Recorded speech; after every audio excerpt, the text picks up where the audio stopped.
this is just something I'm sort of speculating on, but okay, here's a person, here's me, and I have two sides to me. I'm an addict, and then there's a non-addictive side, right? Pretty straightforward. So I realize that I'm actually two separate personalities, right? The non-addictive side and the addictive side. I realize that. Now, I've always said that you have to get outside yourself, right? So you can look back at yourself and try and become self-governing. It's sort of like, here you are, and here's your best friend, and you keep seeing your best friend, they keep putting their hand on the stove and burning themselves with their hand on the stove, and you say, hey, you got to quit doing that. You got to care for yourself, because I care for you, so you have to care for you. And I care enough that you don't put your hand on the stove and burn yourself. Now, down in here, you've got these two sides, these two personalities that are just conflicting with each other all the time, right?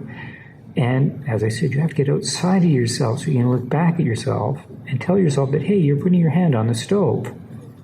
Now, to do that, something weird happens. Here we are again. Here's your addictive side. Here's your non-addictive side.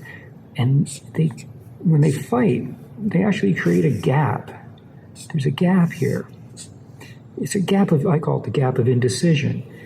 That gap of indecision can actually form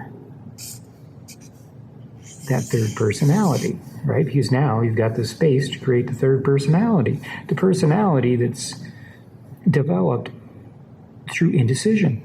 The conflict between the two sides creates this gap and creates this third personality. Now, you want the third personality to look down and give the non-addictive side more strength to fight the addictive side. But one of the problems is, and I found this, is that a lot of addicts, including myself, hate themselves. Literally hate themselves. And that's why the addictive side becomes so powerful. It wants to overtake the non-addictive side, and it's just sheer hate, right? Now, going back here, here's me, and I'm looking at my best friend saying, hey, you gotta quit putting your hand on the stove. Now, I managed to create the third person, and third person's looking back and going, God, I hate you. Why the hell would I want to help you out, right? Because of this self-loathing. So now, this is where it gets weird and probably goes against a lot of the principles, but you sort of use your best friend in a weird way. So you take your best friend, here's your best friend, right? And there's that hot stove. And you say to yourself, hey, you know what? If I use I'm going to put their hand on the stove.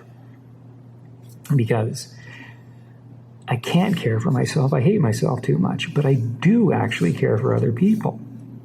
So it's sort of a stopgap measure. I say to myself, if I take that drink, I'm not hurting myself. I'm hurting somebody else, and I don't want to hurt somebody else. I care for that person. I care for that person a lot. So if I can't care for myself, I care for that person. If I take a drink, something bad will happen to that person. Now, it's just a stopgap measure, because eventually what has to happen is it has to come back to you, right? You have to become self-governing and say, if I take a drink, something bad will happen to me, because something very bad will happen to me. But as a stopgap measure, you take this scenario, you replace it, you put that person there. Because if you can't like yourself, but you know you can care about somebody else, use that power to care about them to save yourself.